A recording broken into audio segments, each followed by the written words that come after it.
Hello friends, welcome to my mini kitchen. আজ আমি একটা পকোড়া করে দেখাবো। তো তার জন্য ফার্স্টে আমি এখানে পেঁয়াজ নিয়ে নিয়েছি বেশ খানিকটা পরিমাণে, আর রসুন নিয়ে নিয়েছি। রসুনের পরিমাণটা কিন্তু একটু বেশি পরিমাণেই থাকবে। কাঁচা লঙ্কা ভালোভাবে চপ করা ছিল, তার সাথে ধনে পাতা ছিল। এই সব কিছু দিয়ে আমি এখানে নুন দিয়ে দিলাম। নুনের পরে আমি এখানে বেসন অ্যাড করে দিচ্ছি।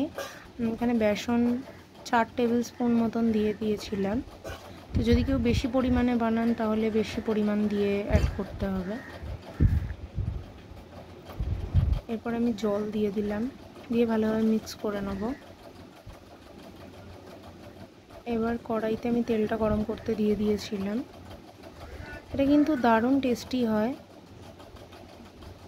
চায়ের সাথে দারুণ লাগে খেতে। আর যেহেতু ধনে পাতার সাথে পেঁয়াজ, তার সাথে গার্লিকটাও বেশি পরিমাণে থাকে, এটা কিন্তু আলাদা রকমই একটা টেস্ট এসে যায়। আমি সাদা তেল আর সর্ষের তেল দুটো একসাথে মিক্সড করে ফ্রাই করেছিলাম। তো কেউ যদি চাইছেন শুধু সাদা তেলে বা শুধু সর্ষের তেলেও ফ্রাই করে নিতে পারেন, কোনো অসুবিধা হবে না। আমি শ্যালো ফ্রাই করেছিলাম, ডিপ ফ্রাই কিন্তু করিনি। তো সন্ধেবেলা স্ন্যাক্সে কিন্তু দারুণ লাগে এটা খেতে চায়ের সাথে। বাড়িতে অতি অবশ্যই একবার ট্রাই করবেন আর কমেন্টে আমাকে জানাবেন কেমন লাগলো খেতে।